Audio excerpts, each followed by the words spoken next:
Magandang gabi mga kapuso. Ako po ang inyong Kuya Kim na magbibigay sa inyo ng trivia sa likod ng mga trending na balita. Halos mapatakbo sa takot ang isang ginang nang may pumuslit sa kanilang tahanan sa Quezon City nang ang trespasser napakalaki, napakahaba at sobrang dami ng paa. Isang nakakakilabot na alupihan o centipede. Gumapang kamakailan ang takot sa tahanan ni Cindy dito sa Batasan Hills, Quezon City. Habang naghahanda kasi siya ng hapunan, ito ang naispatan niya sa kanilang hapagkainan. Isang napakalaking centipede o alupihan.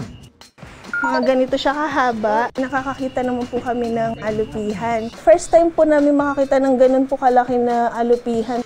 Tila kakaiba rin daw ang kulay nito. Red yung ulo niya, tapos yung katawan niya po is yellow-black, yellow-black. Dahil dito, si Cindy natakot.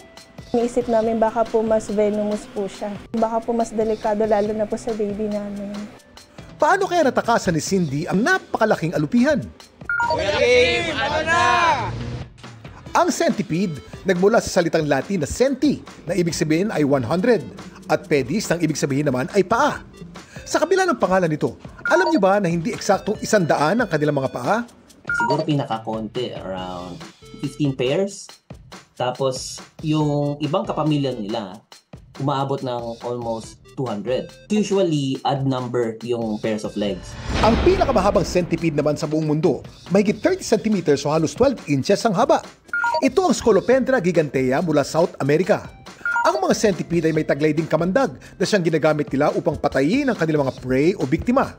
Pero ang kanilang venom, hindi nakamamatay sa tao. Gayunman, maaari ito magdulot ng matinding sakit. Yung effect sa atin, they vary. So, pwedeng mild swelling lang, mga red marks kung saan kumagat or saan siya nagkaroon ng sting. Worst case scenario is anaphylaxis or severe allergic reaction. Ano naman kaya ang ginawa ni Cindy sa nakita niyang alupihan sa kanilang tahanan? Yung safety po talaga ng baby ko po, ang una ko po talagang naisip noon. Nakita ko yung martilyo sa hagdanan namin, yun po yung pinamalo ko agad sa kanya. Ang alupihan pinaligpit ni Cindy sa mister na si Rex. Pero Gumagalaw pa po, pas pinalo niya rin po ulit. Napatay ko po siya kasi syempre nangangamba ako dun sa safety ng baby ko din. Finilash niya lang po sa CR. Nakakatrauma po talaga siya. Feeling ko sa ang sulok, pwedeng nandun po talaga siya. We generally don't recommend na patayin. Pwedeng gawin natin, kunin natin, tapos ibalik sila sa labas. Kasi natural pest control yan. No? Kumakain sila ng mga iba't ibang peste. And kailangan natin sila for sa ating environment. Pero paano nga ba maiwasan na pamahayan ng mga alupihan ang ating mga tahanan? Ang mga alupihan ay kadalasan nabubuhay sa mga mamasa-masa, madilim at malamig na lugar. Kaya mainam na panatiling tuyo ang paligid. Ayusin ang mga taga sa gripo, tubo o lababo. Dapat linisin at alisin din ang mga kalat.